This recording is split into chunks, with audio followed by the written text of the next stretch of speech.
Web development से related बहुत कुछ चेंज हो चुका है, इसीलिए आज के इस वीडियो में मैं आप लोगों को स्टार्टिंग से एंड तक बताऊंगा कि कैसे आप लोग एक वेब डेवलपर बन सकते हैं। मुझे इस फील्ड के अंदर बहुत ज्यादा एक्सपीरियंस है और मैं आप लोगों के साथ अपना ये एक्सपीरियंस शेयर करना चाहता हूं ताकि मॉडर्न एरा में आप लोग फ्रीलांसिंग कर सके वेब डेवलपमेंट की सहायता से, या तो जॉब के थ्रू या फिर किसी और तरीके से पैसे कमा सके। बेसिकली आप लोगों को एक profitable web developer road map देने वाला हूँ आज। इंडिया के अंदर बहुत कंपनीज हैं जो कि एक्सेसिबल वेबसाइट बना रही हैं। ये अपने सर्वर में कुछ जरूरी चेंजेस करने वाली हैं। What is an average salary of software developer in India? I would say 10 to 12.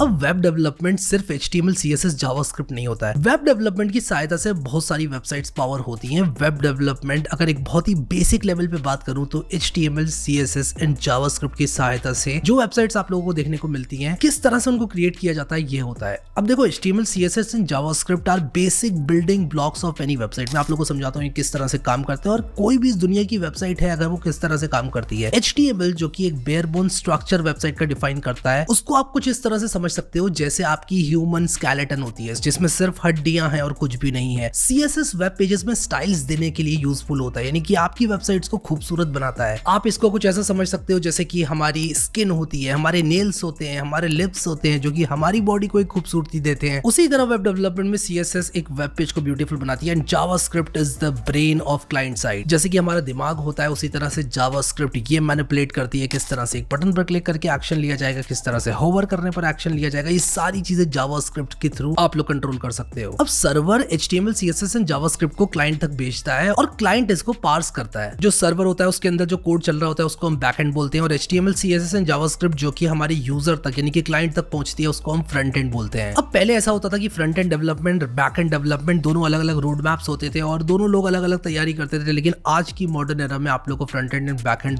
दोनों जानने होंगे। देयर इज नथिंग सच सिर्फ फ्रंट एंड रोड मैप या बैक एंड रोड मैप। मैं एटलीस्ट रेकमेंड नहीं करता इस चीज को, आपको दोनों आना चाहिए। हाँ, you can specialize in front end या फिर you can specialize in back end या फिर डेटाबेस, लेकिन आपको आना front end, back end and database तीनों चाहिए। बैक एंड के अंदर बेसिकली APIs एंड डेटाबेस दोनों आते हैं। वेब डेवलपमेंट एक बहुत ही रैपिड ग्रोइंग सेक्टर है जो कि 15% प्रोजेक्टेड है to grow in the next 5 years। Web development के थ्रू ही पूरा इंटरनेट पावर किया जाता है। वर्ल्ड वाइड वेब की स्थापना 1989 में टिम बर्नर्स-ली ने की थी और हमें पहली वेबसाइट 1991 में देखने को मिली थी और उसके बाद fast forward to 2024 there are 1.09 billion websites. Glassdoor की माने तो फ्रंट एंड डेवलपर की अराउंड 6 लाख पर एनएम की सैलरी होती है एंड बैक एंड डेवलपर की अराउंड 8 लाख पर एनएम की सैलरी होती है और ये एवरेज सैलरी है। आप लोग हमेशा इससे आगे जा सकते हैं। वेब डेवलपमेंट एक ऐसी फील्ड है जिसमें आप लोग बहुत ज्यादा स्पेशलाइज करके बहुत सारे पैसे कमा सकते हैं अलग अलग मीन से। अगर मैं जॉब्स की बात करूं तो सिर्फ US में 2.5 लाख जॉब्स होती हैं पर एनएम वेब डेवलपर की, जिससे कि हमें पता चलता है कि ये फील्ड कहीं जा नहीं रही है। हाँ, डेफिनेटली कुछ चेंजेस होंगे in the way we write website जिसके बारे में हम लोग बात करेंगे, but this is a very profitable field. मैंने अपने कॉलेज टाइम में 5 फॉरेन इंटर्नशिप्स करी थी, जिनमें से 3 फॉरेन इंटर्नशिप्स मुझे सिर्फ वेब डेवलपमेंट के आधार पर मिली थी। इनफैक्ट मैं लवबरो यूनिवर्सिटी में सिर्फ इसीलिए सिलेक्ट हुआ था क्योंकि मुझे वेब डेवलपमेंट बहुत अच्छे से आता था along with my other skills जो कि उन लोगों को चाहिए थी। और आप लोग इस तरह की स्किल अगर जानते हैं तो definitely as a software developer आप लोगों को वैल्यू दी जाएगी। अब बात करते हैं कि आप लोगों को डिग्री की जरूरत है। मैं खुद IIT खड़गपुर से ग्रेजुएट हूँ। आप में से कई लोग मुझसे पूछते हो इसलिए मैं आप लोग को बताता हूँ, मैं सिल्वर मेडलिस्ट हूँ, लेकिन उसके बाद भी मैं कहता हूँ कि आपको डिग्री की जरूरत नहीं है। हाँ, मैं एक बात जरूर मानता हूँ कि डिग्री जिसके पास होती है उसको मदद जरूर मिलती है और जिसके पास डिग्री होती है उसको प्रेफर किया जाता है गिवन की नॉलेज दोनों लोगों की बराबर हो। लेकिन अगर किसी की नॉलेज ज्यादा है तो प्रेफर की जाती है आज की इंडस्ट्री में नॉलेज, ना कि डिग्री। वैसे तो मैं इस बात पे बिलीव रखता हूँ कि फ्रंट एंड और बैक एंड दोनों आप लोगों को आना चाहिए जब आप वेब डेवलपमेंट कर रहे हो, लेकिन मैं आप लोगों को इस रोड में आपको 2 भाग में बांटकर बताऊंगा, एक फ्रंट एंड और एक बैक एंड। फिर उसके बाद हम डेटाबेसेस की भी बात करेंगे और इंपैक्ट ऑफ AI की भी बात करेंगे। बात करते हैं सबसे पहले फ्रंट एंड की। फ्रंट एंड में आता है HTML, CSS और जावास्क्रिप्ट। सबसे पहले तो आप मेरे हैंड रिटन नोट्स उठा लो, मैं डिस्क्रिप्शन में सारे लिंक्स डाल दूंगा आपके लिए और ये हैंड रिटन नोट्स मेरे आप लोगों ने उठा लिए तो आपको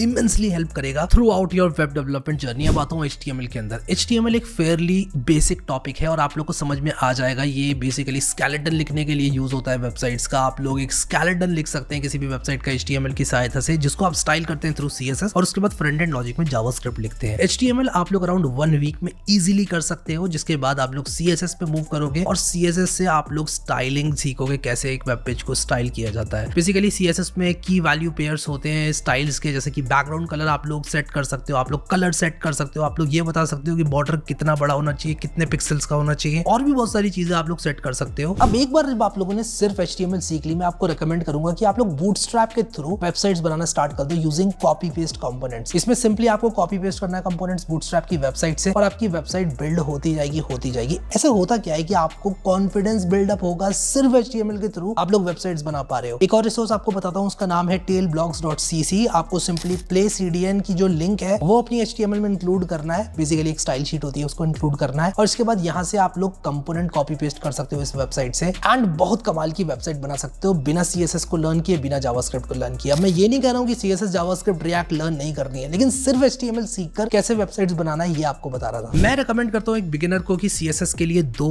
वीक्स दे और उसके बाद जो है सीधा जावास्क्रिप्ट में मूव कर जाए। अब डेफिनेटली 2 वीक्स में आप पूरी CSS कंप्लीट नहीं कर सकते, लेकिन आप लोग एक बेसिक CSS जान सकते हो, जिससे कि आप लोग अपनी वेबसाइट्स बनाना प्रारंभ कर सकते हो। मैं अगर अपनी बात करूं तो इतना सारा एक्सपीरियंस होल्ड करने के बाद भी मैं बहुत प्राउडली कह सकता हूं कि मुझे CSS की सारी प्रॉपर्टीज याद नहीं है, और ना ही याद करने की मुझे जरूरत है। मैं आप लोगों को AI का इंपैक्ट भी बताऊंगा आगे, लेकिन अभी के लिए आप लोग बस इतना समझो कि 2 वीक से ज्यादा CSS को नहीं देना है, उसके बाद सीधा जावास्क्रिप्ट में आना है और प्रोग्रामिंग को सीखना है। जावास्क्रिप्ट में आपको बेसिक से स्टार्ट करना है, और एसिंक्रोनस नेचर ऑफ जावास्क्रिप्ट, फिर जो जावास्क्रिप्ट के मेन टॉपिक्स हैं, इवेंट लूप, ये सब चीजें आप लोगों को पढ़नी है, और एंड अराउंड 1 to 1.5 मंथ्स आप लोग को लगाना है जावास्क्रिप्ट में, जिसके बाद आप लोग सीधा प्रोजेक्ट्स में मूव करोगे। अब इसके बाद बहुत सारे लोग कहते हैं रिएक्ट कर लो, Next.js कर लो, Django भी सीख लो, बैकएंड सीख लो तमाम, लेकिन मैं कहता हूँ फ्रंट एंड करने के बाद फ्रंट एंड के प्रोजेक्ट्स बनाओ, बहुत बेसिक प्रोजेक्ट्स बनाओ, जैसे कि अलार्म क्लॉक, बहुत सारी चीजें जो कि आप लोग बना सकते हो सिर्फ front end JavaScript, HTML and CSS का इस्तेमाल करके, और मैं आपको रेकमेंड करता हूं कि आप लोग ऐसा करें। आप लोग weather app, Myntra clone, Netflix clone जैसी एप्स बना सकते हैं, जो कि मैंने इस चैनल पर बनाकर आप लोगों को दिखा रखी है, तो आप लोग ये सारे वीडियोस चेकआउट कर सकते हैं। एंड उसी के साथ साथ इन प्रोजेक्ट्स को बनाकर आप लोग कुछ अपने दिमाग से प्रोजेक्ट्स बना सकते हैं, किसी एक पर्टिकुलर वेबसाइट को क्लोन कर सकते हैं, उसमें कुछ फंक्शनैलिटी ऐड कर सकते हैं जो कि सिर्फ फ्रंट एंड ओनली होगी। सो गाइस, एक बार आपको HTML, CSS एंड जावास्क्रिप्ट के बेसिक्स आ गए, उसके बाद मैं डायरेक्टली रेकमेंड करूंगा आप लोग बैकएंड स्टार्ट कर दें। देखो बैकएंड बहुत सारी लैंग्वेज से सीखा जा सकता है, उसमें फ्लास्क आता है, उसमें PHP आता है, उसमें बहुत सारे फ्रेमवर्क्स आते हैं, रूबी ऑन रेल से भी सीख सकते हैं, लेकिन मैं रेकमेंड करूंगा आप लोगों को कि आप लोग स्टार्ट करें Express.js के साथ। अगर आपको बिल्कुल कुछ समझ में नहीं आ रहा है और आप एकदम बिगिनर हैं, तो Express.js is a great start. Express.js से आप लोग स्टार्ट करोगे तो आपको फ्रंट एंड का बैक एंड से मिलना, फिर APIs के बारे में और डेटाबेस के बारे में आप लोगों को बहुत अच्छी तरह से पता चलेगा। जावास्क्रिप्ट लैंग्वेज में आप लोग फ्रंट एंड भी बना रहे होगे और आप बैक एंड भी बना रहे होगे, तो आपको बहुत ज्यादा ईजी हो जाएगा ये सब चीजें करना। फिर इसके बाद जो ट्रांजिशन होता है टू फ्रेमवर्क्स लाइक Next.js, ये बहुत स्मूथ हो जाता है। मैं आप लोगों को रेकमेंड करूंगा कि जब आप Express.js यूज कर रहे हो तो आप लोग HTML यानी कि प्लेन HTML का ही इस्तेमाल करो। बहुत सारे टेम्पलेट इंजन होते हैं, जैसे पग नाम का एक टेम्पलेट इंजन होता है, वो आप सीख सकते हो definitely, but again don't waste your precious time. Start जब आप लोग कर रहे हो तो प्लेन HTML से स्टार्ट करो। तो आप लोग थोड़ा बहुत टाइम जब बिताओगे बैकएंड पे काम करने पर, तो आपको पता चलेगा मिडिलवेयर क्या होता है, आप लोग को पता चलेगा कि कैसे काम करती है एक्चुअल में Express.js, बहुत सारी चीजें आपको पता चलेंगी। और इसके लिए मेरा सिग्मा वेब डेवलपमेंट कोर्स जो है वो बहुत बढ़िया है। सिग्मा वेब डेवलपमेंट कोर्स के अंदर मैंने ये सारी चीजें बहुत अच्छी तरह से समराइज करी है, व्हिच मींस कि आप लोग को बिल्कुल भी प्रॉब्लम नहीं आएगी अगर आप लोग सिग्मा वेब डेवलपमेंट कोर्स से स्टार्ट कर रहे हो। HTML है, CSS है, जावास्क्रिप्ट है, इसके बाद मैंने आप लोग को एक्सप्रेस भी सिखाई है उसमें। अब एक बार आपने 2-4 प्रोजेक्ट्स बना लिए बैकएंड का इस्तेमाल करके, यानी कि Express.js का इस्तेमाल करके, उसके बाद मैं आपको रेकमेंड करूंगा कि आप लोग डेटाबेस में आ जाओ। Recommended database is MongoDB। क्यों? क्योंकि इसका सिंटैक्स जो है वो जावास्क्रिप्ट की तरह होता है बिल्कुल। आप लोग को जावास्क्रिप्ट टाइप सिंटैक्स लिखने को मिलता है क्लाइंट साइड पे भी, सर्वर साइड पे भी, और जब आप डेटाबेस पे काम कर रहे हैं तब भी आपको जावास्क्रिप्ट टाइप सिंटैक्स लिखने को मिलता है। अब डेटाबेस को जब आप लोग सीख लोगे, उसके बाद जब आप एक्सप्रेस से इंटीग्रेट करने की बारी आएगी जब डेटाबेस को, तो आपको पता चलेगा कि प्रिज्मा और मोंगोज नाम की 2 लाइब्रेरीज होती हैं जो कि आप लोगों को स्कीमास प्रदान करती हैं, जिससे कि आपको बहुत ईजी हो जाता है डेटा इंसर्ट करना, और आप बग्स को अहेड ऑफ टाइम पकड़ लोगे अगर आप लोग कोई भी गलत डेटा इंसर्ट करने वाले हो या डिलीट करने वाले हो, जैसे भी आप लोग काम कर रहे हो। बेसिकली एक लेयर होती है डेटाबेस के ऊपर जो कि आप लोगों को प्योर जावास्क्रिप्ट में मिलती है when you are using it with Express. Prisma या मोंगोज में से कौन सा? अगर आप लोग मेरे प्रोजेक्ट देखोगे तो मैं मोंगोज ज्यादा इस्तेमाल करता हूं, but Prisma is equally good. Prisma भी काफी बढ़िया है। जब आप लोग MongoDB पे काम कर रहे हो ना, तो मैं आपको रेकमेंड करूंगा कि आप लोग MongoDB कॉम्पस के बारे में देखो। बेसिकली MongoDB कॉम्पस एक GUI टूल होता है जो कि आपका जो डेटाबेस है वो विजुअलाइज करा देता है आपको। फिर MongoDB Atlas के बारे में भी पढ़ो, जो कि आप लोगों को scalable MongoDB databases on the cloud प्रदान करता है। MongoDB की तरफ से पेड सर्विस होती है, हाँ फ्री टियर होता है, लेकिन अगर आप लोग कुछ भी सीरियस प्रोजेक्ट कर रहे हो तो पेड होता है। फायदा क्या है इसका? फायदा इसका ये है कि आप लोगों का डेटाबेस जो है वो डाउन नहीं जाएगा अगर आपके पास बहुत ज्यादा लोड आ गया तो। अब इसके बाद अगर आप लोग SQL सीख रहे हो, यानी कि स्ट्रक्चर्ड क्वेरी लैंग्वेज सीख रहे हो, तब मैं आपको रिकमेंड करूंगा कि आप लोग MySQL और PHP MyAdmin को सीख लो। MySQL के साथ PHP MyAdmin को सीखने का फायदा जो आप लोग को मिलेगा वो ये होगा कि आप लोग विजुअलाइज कर सकते हो PHP MyAdmin के थ्रू। PHP MyAdmin सीखने के वक्त आप लोगों को PHP आने की जरूरत नहीं है, आप लोग डायरेक्टली इस टूल का इस्तेमाल कर सकते हो और आप लोग विजुअली एक GUI टूल के थ्रू देख सकते हो आपकी क्वेरीज कैसे काम कर रही हैं। अब एक बार आप लोगों ने front end and back and का इस्तेमाल करके एप्स बनाना शुरू कर दिया, इसके बाद मैं कहूंगा फ्रंट एंड के लिए आप लोग जाओ रिएक्ट की तरफ। क्यों रिएक्ट की तरफ? क्योंकि रिएक्ट से आप लोगों को पता चलेगा कि कितना आसान होता है फ्रंट एंड बनाना। रिएक्ट एक बहुत बड़ी प्राइमरी प्रॉब्लम को सॉल्व करता है, जो कि है कि जब आप फ्रंट एंड्स बनाते हैं तब आपको बहुत सारा डॉम मैनिपुलेशन कोड लिखना पड़ता है। रिएक्ट में आप लोग स्टेट्स का इस्तेमाल करके, हुक्स का इस्तेमाल करके, रिडक्स का इस्तेमाल करके ये सारी चीजें बड़ी अच्छी तरह से मैनेज करते हैं। मैंने सिग्मा वेब डेवलपमेंट कोर्स में रिएक्ट को बहुत अच्छी तरीके से पढ़ाया है। This is one of the reasons कि मैंने रिएक्ट को अच्छे से पढ़ाया है कि रिएक्ट सीखना आप लोगों के लिए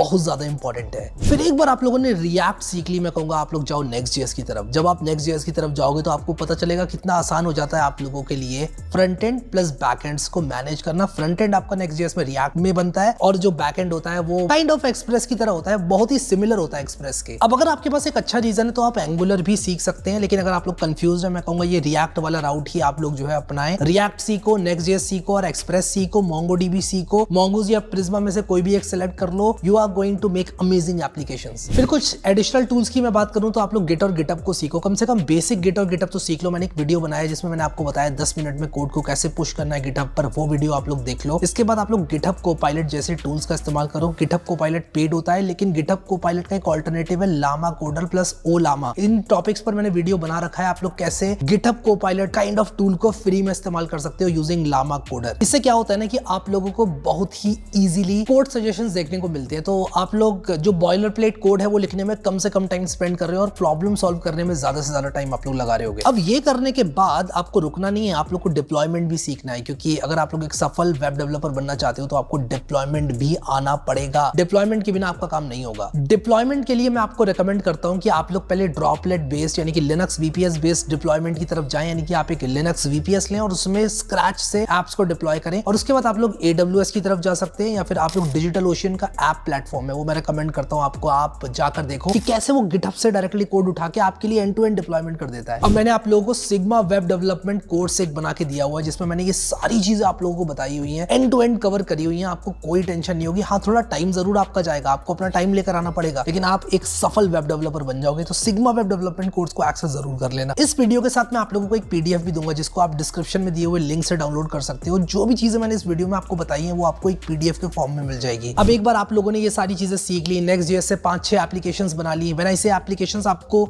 सीरियस वेब एप्स बनानी है, इसके बाद आप एक स्टेप फर्दर जा सकते हो, टाइपस्क्रिप्ट को सीख सकते हो। टाइपस्क्रिप्ट को आप लोग Next.js के साथ यूज कर सकते हो। फायदा क्या है टाइपस्क्रिप्ट को यूज करने का? आप लोग को टाइप सेफ्टी मिलती है, यानी कि आपके जो बग्स आने वाले एप्लीकेशन में वो आप अहेड ऑफ टाइम पकड़ लोगे। आप एक पर्टिकुलर फॉर्मेट में ही ऑब्जेक्ट को बना पाओगे, उसके बाहर आप ऑब्जेक्ट्स को नहीं बना पाओगे। तो ये सारी चीजें आप लोगों को मिलती है टाइपस्क्रिप्ट में, काफी आसान है सीखना। फिर जो डिजाइन और डेवलपमेंट है, ये दो अलग अलग चीजें होती है। डिजाइनिंग का मतलब कि आपकी वेबसाइट जो आप बना रहे हो वो अच्छी दिख रही है, और डेवलपमेंट का मतलब जो आपको दिया जा रहा है वो आप चेप पा रहे हो कि नहीं। यानी कि मैंने आपको एक इमेज दे दिया, अब मैंने कहा इसको कोड करके HTML CSS जावास्क्रिप्ट Next.js या किसी भी एक फ्रेमवर्क के थ्रू लिखो, तो आप उसको रियलिटी में कन्वर्ट कर पा रहे हो यूजिंग कोड, उसे डेवलपमेंट कहते हैं। तो इन दोनों को कंफ्यूज मत करना। अगर आपकी वेबसाइट्स अच्छी नहीं दिख रही है ना, इट मींस कि you are not a good designer. आप डिजाइंस पिक करो इंटरनेट से और उनको रेप्लिकेट करने की कोशिश करो। यानी कि एक डिजाइन आपने एक इमेज उठा ली, गूगल इमेज सर्च से भी आपको मिल जाएंगी वेबसाइट्स, उनको Next.js से, HTML से, CSS से, React से, जो भी फ्रेमवर्क आप यूज कर रहे हो उसमें रेप्लिकेट करने की कोशिश करो। सो यार, ये सारी स्टेप्स को फॉलो करने के बाद एक आप बहुत सफल वेब डेवलपर बन जाओगे। I wish you all the best. और मैं आप लोगों को कहूंगा कि जब तक आप लोग कोड नहीं लिखोगे, प्रैक्टिस नहीं करोगे, तब तक आप लोग एक अच्छे डेवलपर नहीं बन सकते। इसलिए प्रैक्टिस मोर एंड मोर और आप लोग डेफिनेटली एक बहुत सक्सेसफुल वेब डेवलपर बन पाओगे। अभी के लिए इस वीडियो में इतना ही guys. Thank you so much guys for watching this video and I will see you next time.